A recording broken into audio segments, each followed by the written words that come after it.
And suddenly, a serious contender for Album of the Year appears. Welcome to Not Every Single. I'm Joe. And I'm Stephanie. When these two songs came out, Fine Line and Eat the Acid, the two lead singles, we both got very, very excited for this record. Yeah, immediately. I mean, when I saw the cover art, I already thought, okay, I think I'm going to be into this. And then the singles really exceeded my expectations. Oh, yeah. I mean, you know, if you told me a long time ago, hey, you're going to be like incredibly excited for this new Kesha album that's produced by Rick Rubin, that's like minimal and dark and ominous and angry, like I'd be like, cool, can't wait. Yeah, I probably would have believed it. Yeah. And now it's here, and I have a lot of notes. Let's talk about it. All right. What'd you think in general on first listen? I really like it. I know it's going to take me a few listens. I listened to it twice to fully get my whole feelings on it. But first listen, very impressed. I love that it really stayed minimal the whole way through, but was very interesting and varied, but still had a lot of thematic elements that came up a lot throughout the album.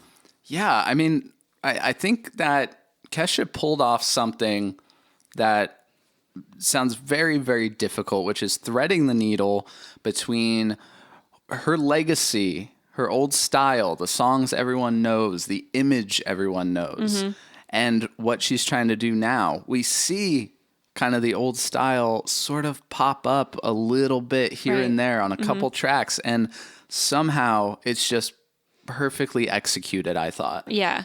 Yeah, you never would think that she could do kind of a club song with a minimal production. She pulls it off. We'll get into that as we're talking through the album. Yeah, I mean, I pretty much have track by track notes, so let's just start at the intro with Something to Believe In, with this long, dark intro that just really, really sets the stage. Yeah, and provides us with our first theme, I think, for the album, which is repetition. The use of repetition in a way that's not lazy, in a way that's reinforcing what she's trying to say, but it's also using the lyrics and the way she's singing as a sort of instrument and percussive element in and of itself.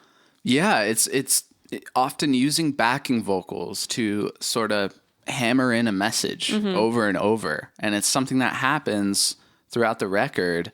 And I liked it in Eat the Acid. And I'm glad that it's sort of a ever-present thing on this record. I imagine it has to do a lot with like the just the mental space that she's in coming out of all the drama and all the struggle and everything. With producers, with the way that she talks about the way that people see her and the way they talk about her. I imagine these things do run around in her head constantly, just like things do for us. And that's sort of a way to get that out in the music, is like, this is something I can't really get away from. So you're going to share it with me.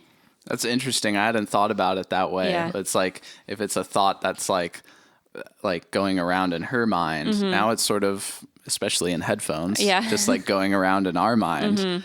That's really cool. We also get this like really fat lead bass synth in there. Yeah. And it's one of many on this record, and I am such a sucker for it. I know, me too. I don't know like if we'll ever get sick of it, but you throw like a really good bass synth in, and especially on something with this minimal production, it's going to win me over. Like pretty much you've got a slam dunk. It always does. It always wins me. You can win me over easy with an incredible bass synth. I remember the first time listening to American Dream by LCD Sound System. I worked at the record store and we put it on.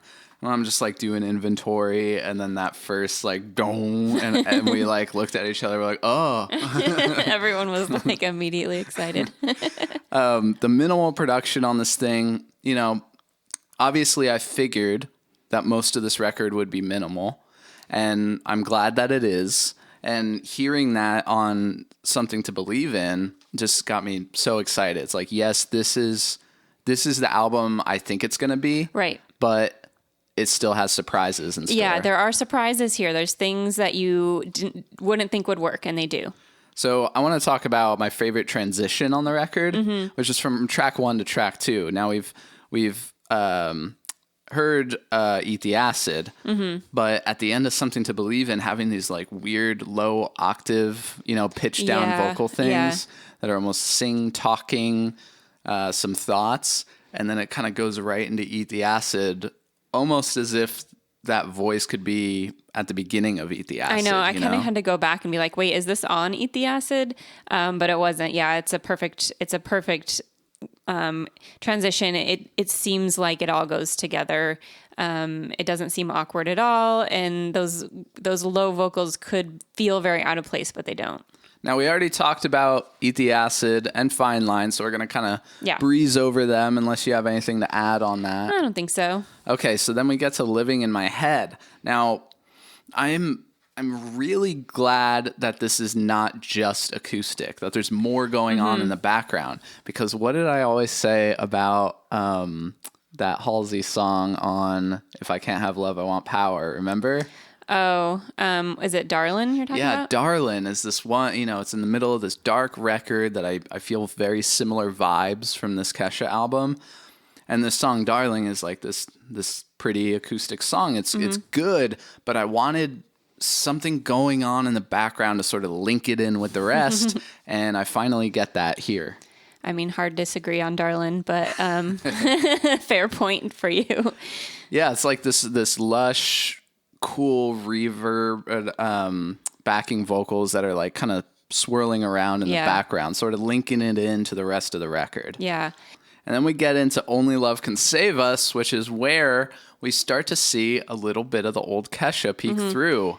This was the third single. Yeah, right. That was the third single. We didn't listen to it or talk about it on this channel because we knew, well, the album's coming out in a couple days. Yeah. So let's get into it then. I loved it. I thought it was great. I thought it's a very successful melding of new and old. And the chorus is this sort of needed break from the darkness so far. Yeah. Yeah, I could definitely hear this in a club, like as is, weirdly, though I'm sure there will be like a crazy remix. Yeah, probably. But can you imagine everyone in the club being like singing that chorus out? Yeah. I think it'll be like super... Or at a live show. At a live show, it's going to be, oh my gosh, it's going to be such a great live song. And again, like she does this gospel thing, which I don't usually like, but because there's not like all these strings and things going on behind it, and because she has like a legit gospel voice that can... Yeah, which I had no idea until I I mean, she can really do anything vocally. She's one of those singers. And it's like, and plus if you get that thing that is so necessary in gospel, which is like the pain and the joy, like intermixed with each other, which I think is also a big theme on this album. The idea of she's been through so much and she has this like sort of joy and happiness and like contentment coming out of it, but like it will always be hand in hand with this sort of like anger and like cynicism and just like having seen some real true darkness, like those will never be able to be apart from each other. And so like you hear that in her voice in this song for sure, and it comes up a lot in the lyrics as well. It's really cool. It's hearing different kinds of happiness pop up here and there in the record isn't something I expected. Yeah. I heard these singles. I thought, wow, like it's a pissed off record. And you maybe don't get catharsis, but you certainly get some different emotions that are at least in the realm of happy. Yeah. And yeah, I think that's great. I think it's unexpected. I really liked this track. And then going into All I Need Is You, starting with that cool sample. I'm also a sucker for that. So like this record has like, it ticks all my boxes, starting with this cool sample and this nice minimal electric piano. It's like almost like Everything in Its Right Place by Radiohead, but even a more minimal piano, this like Rhodes piano sound, if you know that one. I thought that was great. Do you have any notes on that one? I mean, I didn't take notes like on specific songs, actually. And then, okay, getting into the drama. I like getting into the drama. I think people were really excited for this song because the track list comes out and they're like, "What's the drama gonna be? Right. I need to know." The hook really catches you off guard, I thought. Yeah. And being as a listener, that I forget what album we're even talking about recently. I was just saying, like, man, as a listener, like, I'm getting bored. I want to be caught off guard by something. I want something to grab my attention, keep me engaged. This record has that all over the place. It's constantly doing that. Yeah. The hook of this song catching you off guard, and then the harsh bass synth in the second verse, like it's keeping me listening intently. I'm like very engaged, Yeah, and this is one of those songs that it does its thing. It sort of starts to descend into chaos, which I'm also always a fan of, but like controlled chaos. And then it's got this ending. Yeah, let's talk about that. Okay, you haven't heard Hot Knife by Fiona Apple, I don't think. No. This is like that song. It's exactly that song. Oh, okay. It's got this like percussive, repetitive. She does it on Fetch the Bolt Cutters too, but I highly recommend you listen to that song where it's just like basically an almost a cappella song, I think with her and her sister, where they're like trading. And so for me, like that, I'm not sure if it's referencing that or if it's coincidence, but in my mind, that was a callback that I appreciated. And I also just thought this was like, I mean, I get where she's coming from with the sentiment here. That all I want to be is a house cat. Yeah. Yeah. I thought it's so cool to go from this song, the drama, suddenly into that other thought. It's a whole nother mindset. And suddenly you're there. And then what do we get over top of it? A cover of I Want to Be Sedated by the Ramones. Oh, okay. I didn't catch that. 20, 24 hours okay. ago, Yeah. I was like, wait, is that? And then I start to make out more of the lyrics. Like, okay, yeah, there's a lot going on here. So this song sort of just starts to kind of what you said, melt into other things and other thoughts. And it feels like those two thoughts are clashing. Right. All I want to be is a house cat. I want to be sedated all the time. Yeah. It's like, it's sort of tugging between worlds there. Yeah. That was very cool. And then we get a really interesting interlude. Yeah. What do you think of these sort of like interludes and things going on here? I really like them because they're not her. Like, I think often in modern pop we'll hear interludes with like them talking. Yeah. I think that using other audio sources to get across your message is just more creative, I think. Yeah. Well, this is, it's called Ram Dass interlude. He's a spiritual speaker. I don't really know that much about him, but this is, again, another thing that we see throughout the album is this connection to spirituality and like her own sort of coming into her own understanding of her own spirituality. There's a lot of Christianity references used sort of like ironically and tongue in cheek, but there's also a lot of feeling like connection to a spiritual presence. I love the line there, hate has no place in the divine. Right. Yeah. Eat the acid. So I think that's something. And then the gospel singing, there's like an organ, at one point. So I think that that's all intentional. I don't think it's like it was on her mind and it made it into the album. I think it was very intentionally done. Definitely. Yeah. It's a surprising theme to hear on this, but I like it. And yeah, from a quick Google search, I just did a quick skim. Ram Dass being very influential in yoga too, and just like peace of mind and all that. So that was interesting to hear. And it goes into peace and quiet, which you get a little bit more of that old style in a very stripped down, minimal way. Yeah, which really shows her vocals and how, a lot of people really like bought into the whole like party girl thing, and that she was just this like sort of club song girl. Yeah. She's so talented. I think most people know that by now, but like it really just hammers in like we did not give her the credit that she needed. I mean, it's almost like Kesha with a $sign was kind of a character. It's a version of her. It's it's not unlike what we've seen in hip hop. Yeah. Sometimes they have different character names and are extreme versions of themselves, playing it up, you know? But at the time, I think because of what was going on in music, we didn't really. It went over people's heads. I Didn't know really we've put I two don't and know two what together. video it was, but I know we've talked about this before, where you know this was all an act by her, and like literally the app TikTok comes from her song TikTok. Like Right. that's, you know, she is inextricably linked to the music scene, and it has been for a really long time, and it's just a shame that we couldn't get this kind of stuff out of her earlier because of what the industry did to her and what her, like the people she worked with did with her. It's just, it sucks that this is still going on. I'm so glad to see her putting something like this out, working with someone like Rick Rubin, which I was just reading some interviews today, and it seems like someone she was very happy and comfortable with, and that it was a great working experience. She absolutely deserves that. I think Rick Rubin was like the perfect choice. I'm so glad he could do it. Yeah. I'm not like some sort of diehard fan. I don't like everything he touches, but he serves a purpose that was perfect here. Yeah. Like he was very needed on this project. And as we get into the back half, I don't have many notes. We get this Only Love reprise, which I think was cool. And then we get into Hate Me Harder, which there's a new visualizer for. Oh, really? Yeah. I didn't watch it, but Hate Me Harder was quite a song.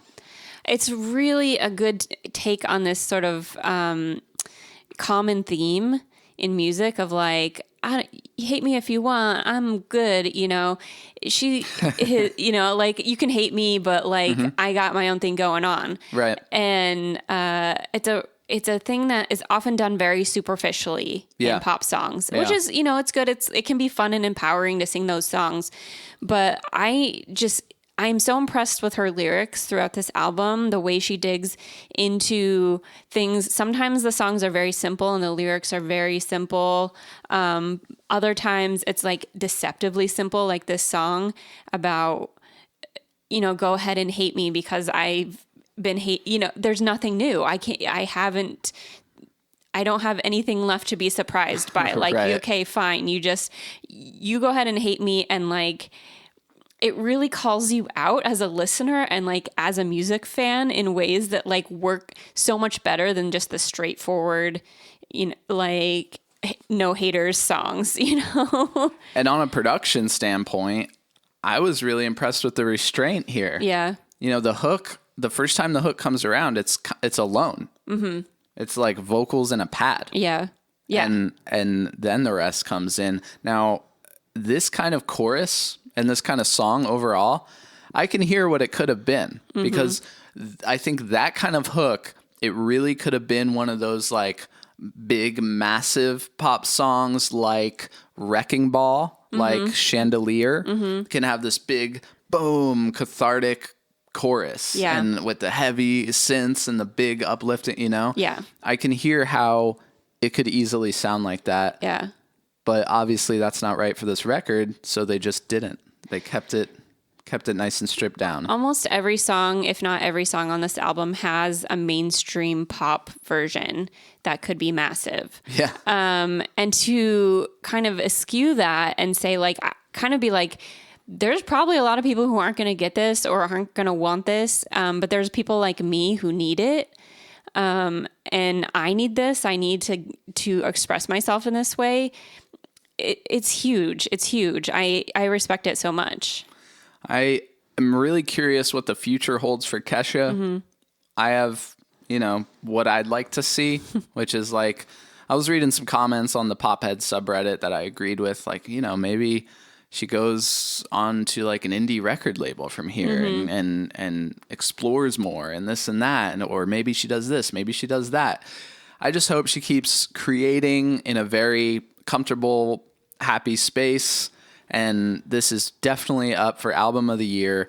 And I just want to highlight a comment from said subreddit real quick by To Be Born Again, who said, "If you wanted bops, this isn't for you. If you like pop music as an artistic medium, then this is for you." Yeah. And I think that kind of sums it up. It's like, this is pop is an artistic medium, and this is it done at its finest. This is pushing forward. This is, this is kind of like the post Billie Eilish pop world possibilities that we can get that can coexist at the same time as like a Miley Cyrus Flowers hit song and like make sense together, because why not? Yeah.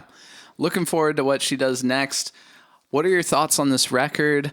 And I want to hear your favorite track for sure, because I still don't really have my favorite track. I think it still might be Eat the Acid. It might be the opener, actually. What's your favorite track? And should we dive into Rainbow? Because we haven't heard that one. We haven't heard the one immediately preceding this. Heard anything? Yeah, I mean, we don't know a lot of Kesha. So we love this record. What else should we check out? We'll talk to you next time. This is Not Every Single. I'm Joe. And I'm Stephanie. Bye.